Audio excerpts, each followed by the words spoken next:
तो सर मैं परेशान हो गया बहुत ज़्यादा। क्या परेशान? ज़्यादा मत परेशान हो। सर परेशान हो गया हूँ। कब होंगे नरेश मीणा रिहा? कब होंगे? कब होंगे? कब होंगे? नरेश मीणा रिहा होने चाहिए, और मैं आपको बता रहा हूँ, दावे के साथ कह रहा हूँ, ये नोट कर लीजिए मेरी बात, अप्रैल के अंदर नरेश मीणा रिहा होंगे, और अप्रैल के थर्ड सप्ताह के अंदर नरेश मीणा इस जेल से बाहर होंगे। जेल के ताले टूटेंगे, नरेश मीणा छूटेंगे। बेचारा आंसू निकलते हैं गरीब आदमियों के। वोट लेना होता है तो गरीब के पास आ जाते हैं नेता लोग, क्योंकि राजस्थान में गर्मियों में अमूमन देखा जाता है जनता परेशान होती है, पानी बिजली की समस्या रहती है।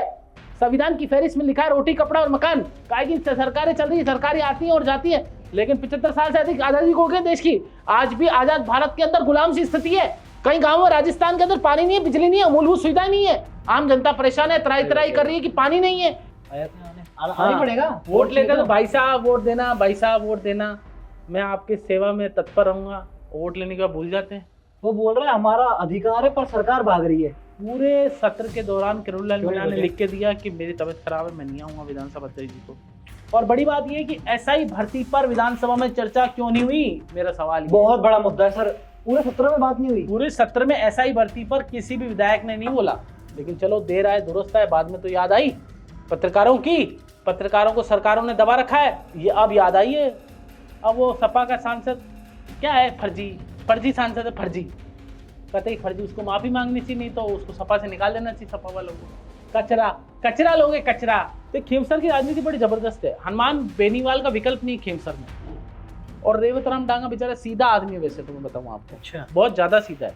एक भी इम्प्लीमेंटेशन नहीं हुआ, एक भी धरातल पर एक भी नेता पकड़ा नहीं गया कि 18 पेपर लीक हुए। हमारा सरकार बनेगी तो हम एक भी माफिया को नहीं छोड़ेंगे, हम एक भी नेता को नहीं छोड़ेंगे, हम एक भी भ्रष्ट अधिकारी को नहीं छोड़ेंगे। पकड़ा क्यों नहीं गया? कौन सा अधिकारी पकड़ लिया? राम राम सा हतावित भाई जी में आपका स्वागत है। मैं भावेश। कैसे हो सर? बहुत बढ़िया, शानदार। आज कॉलर ऊपर है आपकी। अरे थोड़ा सा गलती से। अच्छा गलती। और बताओ, तबीयत पानी ठीक है?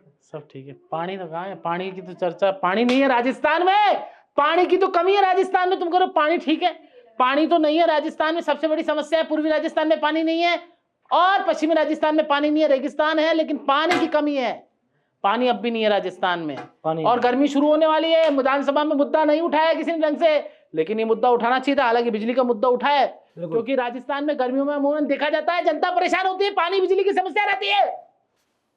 जनता परेशान रहती है राजस्थान में, क्योंकि पानी और बिजली की मूलभूत आवश्यकता है। संविधान की फहरिस्त में लिखा है रोटी कपड़ा और मकान।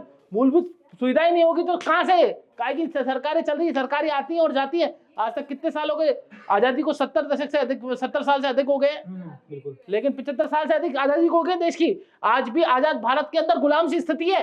कई गाँव में राजस्थान के अंदर पानी नहीं है, बिजली नहीं है, मूलभूत सुविधाएं नहीं है। आम जनता परेशान है, त्राई त्राई कर रही है कि पानी नहीं है, लेकिन नेता है कि आराम से बड़ी बड़ी गाड़ियों में घूमते हैं, एसी में सोते हैं। बड़ी महंगी महंगी बोतलें में देखता हूँ मुख्यमंत्री के आसपास जब जमावड़ा रहता है ना, जब बैठक लेते हैं, तो वो एक कंपनी में, नाम भूल रहा हूँ उसकी, 650 रुपए की एक बोतल है भाई साहब। 650 रुपए? 650 रुपए की, मैं नाम भूल रहा हूँ उस कंपनी का। अच्छा, 650 रुपए की बोतल, अभी सर्च करके बताता हूँ उस कंपनी का नाम। 650 रुपए की पानी की बोतल यूज करते हैं मुख्यमंत्री जी, और नेता भी और मंत्री भी। यहाँ गाँव में गरीब आदमी को पानी नहीं मिल रहा पीने को, बहुत परेशान हो रहा है, रो रहा है गरीब आदमी बेचारा। आंसू निकलते हैं गरीब आदमियों के। पानी नहीं है, महिलाएं लाइन लगा के 2-2, 5-5 घंटे लाइन लगा के खड़ी रहती है। गाँव में, ग्रामीण क्षेत्रों में पानी नहीं मिलता, लेकिन यहाँ नेता देखो, बढ़िया बिस्लरी का शानदार पानी आ रहा है, और पानी के साथ साथ एसी में सो रहे, चील्ड एसी करके। लोगों को बिजली नहीं मिल रही, परेशान हो रहा है गरीब आदमी। वोट लेना होता है तो गरीब के पास आ जाते हैं नेता लोग, आना ही पड़ेगा। वोट लेते हैं तो भाई साहब वोट देना, भाई साहब वोट देना, मैं आपकी सेवा में तत्पर रहूंगा। वोट लेने के बाद भूल जाते हैं, खुद तो राजा बन जाते हैं और गरीब आदमी रंक बन जाता है। आखिर कब तक कैसा चलता रहेगा? ये लोकतंत्र है भैया, राजतंत्र नहीं है। ज्यादा दिन नहीं चलने वाला, जनता फिर जवाब दे देगी चुनाव में। ऐसे करोगे। पानी नहीं है राजस्थान में, बिजली पानी पे आज बिजली पे आज चर्चा होनी थी, विधानसभा में चर्चा नहीं होनी थी भाई। क्यों नहीं होनी थी? टीकाराम जूली सही मुद्दा उठा रहे थे, अच्छे नेता हैं टीकाराम जी, जमीन से जुड़े हुए नेता हैं। वो बोल रहे हैं हमारा अधिकार है पर सरकार भाग रही है, टीकाराम जूली बोल रहे हैं। अब वो तो पॉलिटिकल बोल रहे हैं, उसके बारे में मैं नहीं जाऊंगा। अच्छा, मैं तो जनता की बात करता हूँ। देखिए ऐसा है, राजस्थान में मतलब आपस में विधानसभा के अंदर पूरे सत्र को गो थ्रू करेंगे ना, you will get to know. अगर आप पूरे सत्र को 1 डेढ़ 2 महीने का जो 60 दिन का चला है करीब करीब, आप इसको गो थ्रू करेंगे तो आपको लगेगा ये जनता की चर्चाएं तो बहुत कम हुई है। आज तो आखिरी दिन है विधानसभा का। आखिरी दिन, जब तो बता रहा हूँ मैं, आप जब तो मैं जनता को बता रहा हूँ, अपने दर्शकों अच्छा, को रिकैप करा रहे हो पूरा। रिकैप ये करा रहा हूँ कि क्या हुआ। जूते की बात हुई विधानसभा के अंदर, माफी मांगने की विधानसभा के अंदर, किरोड़ी पे बवाल, पाकिस्तान नारे लगे कि पाकिस्तान का विधायक है, फलाना है, डिमका है, लिमका है। जनता की समस्याओं की बात क्या हुई? लिमका और डिमका की बात हो रही है। हाँ, लिमका पिलाएंगे। मैं तो लिमका तो नहीं पिलाऊं, मैं तो तुम्हें नींबू की शिकंजी पिलाऊंगा भैया। ऑर्गेनिक चीजें पियो, ये लिमका डिमका स्वास्थ्य खराब कर देती है। तुम्हारा डिमका फिमका कर देगी ये लिमका तो। चलिए और बताओ, क्या दुकान में सामान है तुम्हारी? सर आज तो ये है कि किरोड़ी बाबा पहुंचे नहीं है विधानसभा। तो 2 महीने से नहीं पहुंचे, पूरी विधानसभा में एक बार भी नहीं पहुंचे। पूरे सत्र के दौरान किरोड़ी लाल मीणा ने लिख के दिया कि मेरी तबीयत खराब है, मैं नहीं आऊंगा विधानसभा अध्यक्ष जी को। और वो घूमते रहे, कभी वो जालोर गए थे, बीच में अलवर गए थे, अलवर के बाद फिर कहीं और दिखे, बीकानेर भी दिखे, तो सवाईमाधोपुर भी दिखे, दौसा भी दिखे। तो लगातार बाबा एक्टिव हैं और लोगों की समस्याओं का समाधान करते हैं। जन नेता थे, है और रहेंगे। बाबा का विकल्प नहीं है राजस्थान की राजनीति में। बाबा जनता की समस्याओं का समाधान करते हैं और हमेशा एक्टिव रहते हैं।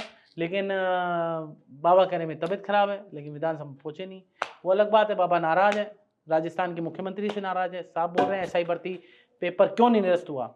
और बड़ी बात यह है कि एसआई भर्ती पर विधानसभा में चर्चा क्यों नहीं हुई, मेरा सवाल। बहुत बड़ा मुद्दा है सर, पूरे सत्र में बात नहीं हुई। पूरे सत्र में एसआई भर्ती पर किसी भी विधायक ने नहीं बोला। कांग्रेस तो इसलिए सोची हो कि हम बोलेंगे तो बीजेपी वाले आरोप लगाएंगे कि तुम्हारे राज्य में तो हुआ था पेपर लीक, 18 पेपर लीक हुए थे। और बीजेपी ने इसलिए नहीं बोला क्योंकि वो भी देखो क्या है कि इतने सारे भविष्य, बच्चों के भविष्य का सवाल है, बच्चों के भविष्य के सवाल कोई बोल ही नहीं। बीजेपी वाले इसलिए नहीं बोल रहे कि उनको पता है कि उन्होंने जो वादे किए थे, दावे किए थे, उन्होंने पूरे नहीं किए। और कांग्रेस वाले इसलिए नहीं बोल रहे कि कांग्रेस वाले तो तुम्हें पता ही क्या है कि उनके राज में हुए थे। तो मिलीजुली सरकार चल रही, लोग कह रहे हैं, मैं नहीं कह रहा ये मैं दावा नहीं कर रहा, लोग कह रहे हैं, people are saying that Congress and BJP both are on same pitch. एक पिच पर खेल रहे हैं दोनों। अच्छा, बैटिंग कर रहे हैं, थोड़ा थोड़ा टुक टुक खेल लेते हैं, टुक टुक खेलते हैं, फिर बाहर हो जाते हैं। अभी देखिए डोटासरा तो दिखे ही नहीं पूरे सत्र में, बिल्कुल नहीं दिखे, माफी मांगने के बाद आए नहीं। क्या होगा इससे? कुछ नहीं। डोटासरा जी को आना चाहिए, जनता ने चुन के भेजा और जनता की समस्या उठानी चाहिए। अब तो लेकिन ये लोकतंत्र है नहीं, यहाँ पे दबा रखा है। वो टीकाराम जूली ने जरूर लास्ट में उस दिन अभी 2-3 दिन पहले बोला कि पत्रकारों पे मामले दर्ज हो रहे राजस्थान में, आपातकाल लगा रखा है। लेकिन चलो देर आए दुरुस्त आए, बाद में तो याद आई पत्रकारों की। पत्रकारों को सरकारों ने दबा रखा है, ये अब याद आई है। चौथा स्तंभ है पत्रकार, चौथा स्तंभ को तो कुचल रखा है, स्तंभ तो रहा ही नहीं। हाँ, खाली कहने को स्तंभ है, ऐसे ही है, दुकान में सामान है नहीं। हाँ? अब तो सर मैं परेशान हो गया बहुत ज्यादा। क्या परेशान? ज्यादा मत परेशान हो सर, परेशान हो गया। कब होंगे नरेश मीणा रिहा? कब होंगे नरेश मीणा रिहा होने चाहिए। और मैं आपको बता रहा हूं, दावे के साथ कह रहा हूं, ये नोट कर लीजिए मेरी बात, अप्रैल के अंदर नरेश मीणा रिहा होंगे और अप्रैल के 3rd सप्ताह के अंदर नरेश मीणा इस जेल से बाहर होंगे। जेल के ताले टूटेंगे, नरेश मीणा छूटेंगे। ईमानदार दावे के साथ कह रहा हूं। हालांकि ताले आपको तोड़ने नहीं है, तो सिर्फ नारा है। वो तो अपने आप नारे लगा दे, तो तुम भी नारे लगाना और 2 लाख की संख्या में पहुंच जाना। मैं कह रहा हूं नरेश मीणा जब भी बाहर आए तो हीरो की माफी का आना चाहिए। ऐसे नहीं आप बिल्कुल विलेन बना के लाओ, हीरो होना चाहिए, हीरो। 2 लाख 3 लाख की भी होनी चाहिए। और बताओ।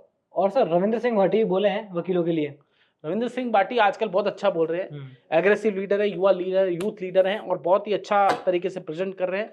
उन्होंने भी आपातकाल पे कहा, अधिवक्ता प्रोटेक्शन एक्ट पे कहा। देखिए अब ऐसा है, रविंद्र भाटी अपनी जगह है, अच्छे नेता है और लगातार आवाज उठा रहे हैं। एडवोकेट प्रोटेक्शन बिल पे भी कहा, वो लगातार आवाज उठा रहे हैं। थोड़ा सा पत्रकारों को भी रविंद्र भाटी जी को बोलना चाहिए, मेरा सुझाव ये है। अच्छे नेता हैं और पत्रकार तो वैसे भी उनको बहुत पसंद करते हैं, चलाते रहते हैं खबरें। तो चलिए और बताइए। और सर राणा सांगा का बहुत मुद्दा उठ रहा है। सांगा का? राणा सांगा देखिए हम शूरवीर थे राजस्थान के, एवरीबॉडी नोस, मुगलों के आगे झुके नहीं। अब वो सपा का सांसद क्या है, फर्जी सांसद है, फर्जी, कतई फर्जी। उसको माफी मांगनी चाहिए, नहीं तो उसको सपा से निकाल देना चाहिए सपा वालों को। पूरा राजपूत समाज देश भर में विरोध कर रहा है। ऐसे क्या है, उलछुल सांसद बन जाते हैं जिनको पता नहीं है क्या बोलना है क्या नहीं बोलना, पता ही नहीं है क्या बोल रहे हैं, कुछ भी बोल रहे हैं। कचरा लोगे, कचरा। राणा सांगा का इतिहास पढ़ा है क्या? जो ऐसे बोल रहे हो आप, कचरा कचरा है बिल्कुल। हाँ कचरा। और सर मुख्यमंत्री जन सुनवाई करते हैं, तो आपके हिसाब से ठीक है क्या जन सुनवाई? मुख्यमंत्री काय की जन सुनवाई कर रहे हैं? मैं आज एक फोटो देख रहा था, तुम्हें दिखाता हूँ, देखो। अच्छा मैं दिखा दूं क्या? पक्का? ये देखिए महिला है ना, इसे जेल के अंदर से हाथ जोड़ रही है जैसे मुख्यमंत्री के। भाई क्या का पैरा लगा रखा है, पहली बार का विधायक उसको बना के नीचे वाले अंतिम पंक्ति में व्यक्ति बैठा था। मोदी ने सोचा चलो ठीक है प्रथम पंक्ति में लेके आएगा, डाउन टू अर्थ रहेगा, जनता की सेवा करेगा। लेकिन ये काय का डाउन टू अर्थ है? ऐसी काय की सुरक्षा का खतरा है? योगी जी आराम से मिलते हैं, ये देखो काय में से मिल रहा है, जैसे जेल के तालों में, जेल में सलाखों में से मिल रहा है मुख्यमंत्री। जेल की सलाखों में से मिल रहा है कि मुख्यमंत्री? मुख्यमंत्री जी अच्छे व्यक्ति हैं, आसपास के सलाहकार खराब लगते हैं मुझे तो, ये ऐसे कैसे मिलवा रहे हैं? भाई आराम से मिलवाओ मुख्यमंत्री जी के, मुझे लगता है कि मिलवाना ढंग से चाहिए। और मुख्यमंत्री जी खुद डाउन टू अर्थ, काय का सुरक्षा खतरा है? योगी को बड़ा खतरा है, वो आराम से मिलते हैं, आराम से मिलते हैं, आराम से मिलना चाहिए, हाथ भी लगाना चाहिए। और क्या हाल है? बढ़िया है बिल्कुल। हमारे आपके मेरे जैसे मुख्यमंत्री, हमें तो उम्मीद यही थी, लेकिन ये अधिकारी गलत सलाह दे देते हैं। इतना बड़ा बैरिकेड लगा दिया, बताओ क्या जरूरत थी? अच्छी बात है, आप जन सुनवाई करो, हम तो वाहवाही करेंगे, आपकी जय जयकार कर देंगे मुख्यमंत्री जी। लेकिन आप ऐसे बैरिकेड लगा के करोगे तो हम तो बोलेंगे, हमारा काम है बोलना। और मुकदमा दर्ज कराना करा लें हमारे पर भी, हमको डर थोड़ी लगता है। आपके जैसे कहीं आए कहीं चले गए नेता मुख्यमंत्री, मुकदमे दर्ज कराने वाले, आप बोले आगे। और गजेंद्र सिंह खींवसर के बेटे ने ट्वीट करके निशाना साधा सीधा। कौन है खींवसर का? अभी बेटे तो चला रहे राजनीति, और क्या है? परिवारवाद चरम पर है और कुछ नहीं है। आप बताओ, खींवसर के बेटे ने बोला है, वो एक्चुअली क्या है, ज्योति मिर्धा पे मुझे लगता है प्रहार किया है, जो उन्होंने लिखा है ना। अच्छा, ज्योति मिर्धा पे बोला है, उन्होंने कहा है कि ज्योति मिर्धा जो नेता है, उन्होंने इनडायरेक्टली कहा है एक नेत्री, स्थानीय नेत्री चैलेंज कर रही है, इस तरह के वो लिखा है, कोट लिखा है पूरा। हालांकि कह रहे हैं बाद में डिलीट भी कर दिया कि खींवसर के लड़के को क्या जरूरत थी। उन्होंने वो कह रही है कि भाई जो देवतराम डांगा का पत्र वायरल हुआ, तो खींवसर की राजनीति बड़ी जबरदस्त है। हनुमान बेनीवाल का विकल्प नहीं खींवसर में। अब बेनीवाल, वो रेवतराम डांगा कह रहे हैं कि भाई बेनीवाल के काम चल रहे हैं, बेनीवाल की चल रही है, तो रेवतराम डांगा क्या कर रहे हैं, बेनीवाल की चल रही है तो। और रेवतराम डांगा बेचारा सीधा आदमी है, वैसे तो मैं बताऊं आपको। अच्छा, बहुत ज्यादा सीधा है, इतना सीधा है क्या बताऊं, गाय से भी सीधा है। तो रेवतराम डांगा बेचारा अच्छा आदमी है। तो रेवतराम डांगा का पत्र वायरल हो गया, उसने तो इंटरनल पत्र दिया होगा भाई हनुमान बेनीवाल की क्यों चल रही है। अब वो ज्योति मिर्धा ने बोला बताया इनडायरेक्टली कि खींवसर ने वायरल कराया।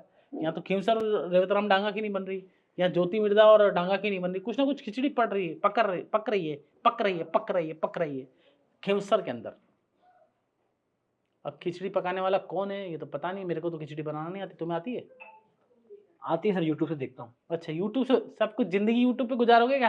कुछ अच्छा काम करो, छोड़ो यूट्यूब सीख लेता हूँ यूट्यूब से। वॉच आवर तुम्हारा बढ़ गए, जीवन खत्म हो जाएगा, वॉच आवर बढ़ जाएंगे, ज्यादा मत देखा करो मोबाइल। हाँ इन अ वे, जो बोलो आगे क्या है। पर हमारे को देखेंगे तो बढ़ जाएंगे ना। क्या हमारे को लोग देखेंगे तो लोगों को देखे, तुम क्यों देखते हो इतना ज्यादा? आंखें खराब, तुम्हारे वैसे ही चश्मा लगा हुआ, आंखें और खराब हो जाएगी। चश्मा ये लग जाता है सर, हाँ लग जाता है, आम बात है। हाँ आम बात है। आम को खास मत बनने दो, चलो आम का सीजन आने वाला, आम भी खाएंगे एक दिन, आता ही में आम खाएंगे अपन, है ना? आम खिलाओ सर। हाँ चूसने वाला, वैसे वाला सर। सर चूसने वाला आता नहीं मुझे खाना, क्योंकि हाथ पांव खराब हो जाता है। चूसने वाला आना चाहिए ना, चूसने वाला। चुसेरी आम कौन सा होता है वो अच्छा होता है। दशहरी आम वो क्या सर, उसकी गुठली होती है ना, फिसलती है। अच्छा क्या बात है। हमारी एक साक्षी, वो आम बहुत खाती है, आम की शौकीन है। अच्छा अच्छी हताई भी करती है। चलो और बताओ, कितना बड़ा विधेयक आया कोचिंग संस्थानों को लेकर विधानसभा के अंदर, और विधानसभा में इतनी भयंकर चर्चा हुई कि कोचिंग संस्थानों को लेकर क्या करना चाहिए।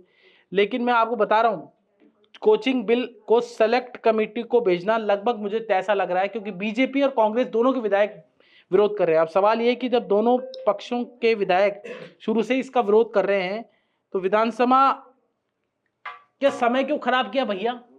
विधेयक बिल ला के इतने दिन चर्चा कराई। अब ये वैसे ना बताऊं, ये कोचिंग के माफिया इतने बड़े हैं कि विधायक तो इनके आसपास ही घूमते हैं, बड़े बड़े माफिया। विधायक क्या है, उनको पता है चुनाव लड़ा देंगे, और जो हमारे खिलाफ बोलेगा विधायक अगली बार हरा देंगे, दूसरा आदमी खड़े पैसे दे देंगे, दूसरा आदमी खड़े। तो कोचिंग का बिल लाना आसान नहीं था, मुझे पहले से पता था, पहले दिन से। लेकिन मैं बोला नहीं, मैंने कहा बाद में बोलूंगा इन माफियाओं के खिलाफ, क्योंकि इन्होंने पेपर लीक कराए अधिकतर माफियाओं ने, कोचिंग माफियाओं ने। इनकी दुकान में इतना ही सामान है सारा, कहीं कोचिंग माफिया नाम नहीं लूंगा जिन्होंने पेपर लीक कराए, जो कहीं ना कहीं पकड़े नहीं गए, जो मगरमच्छ है वो तो पकड़ नहीं जा रहे। और ऐसा ही भर्ती और तमाम भर्तियां जितनी भी ये लीक हुए थे पेपर, उसमें छोटी छोटी मछलियां और झींगे पकड़े जा रहे हैं। कुछ नहीं है इससे, कुछ नहीं है। दुकान में सामान ही छोटे छोटे लोग पकड़ के टीआरपी कब तक लोगे भजनलाल जी? आप बड़े लोग पकड़िए, बड़े मछली पकड़िए, मगरमच्छ पकड़िए और बड़े नेता पकड़िए। राजस्थान की सरकार ने बड़ा वादा करके बीजेपी की सरकार सत्ता में आई है कि कांग्रेस ने जो भ्रष्टाचार किया था, एक भी भ्रष्ट अधिकारी को, भ्रष्ट नेता को नहीं बचने देंगे, लेकिन अब तक सारे नेता बच गए। एक भी इम्प्लीमेंटेशन नहीं हुआ, एक भी धरातल पर एक भी नेता पकड़ा नहीं गया। जो कांग्रेस राज के अंदर बीजेपी ने विपक्ष में रहते हुए सवाल उठाए थे, जो कांग्रेस राज पे बीजेपी में कहा, बीजेपी के नेताओं ने कहा था कि 18 पेपर लीक हुए, हमारा सरकार बनेगी तो हम एक भी माफिया को नहीं छोड़ेंगे, हम एक भी नेता को नहीं छोड़ेंगे, हम एक भी भ्रष्ट अधिकारी को नहीं छोड़ेंगे। पकड़ा क्यों नहीं गया? पकड़ा कौन सा अधिकारी पकड़ लिया? मुझे रोता हूं रात को, दर्द होता है इस बात का कि आखिर कब तक ऐसे चलता रहेगा। सरकारें आती और जाती रहेंगी, लेकिन भ्रष्टाचार कब खत्म होगा राजस्थान में? दिल दुखता ये है। भ्रष्ट सिस्टम कब खत्म होगा? आखिर कब तक ऐसे करते रहेंगे? नेता लोग वादा करते हैं चुनाव में कि हम एक भी भ्रष्टाचार मुक्त राजस्थान बनाएंगे।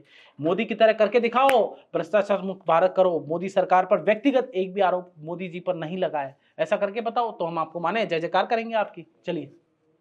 वादा करके मुकर जाते हैं। एक गाना है ना, कौन सा हम गाना तो ठहरे परदेसी, साथ क्या निभाओगे। तो राम राम सा आता है भाई जी में इतना ही। धन्यवाद।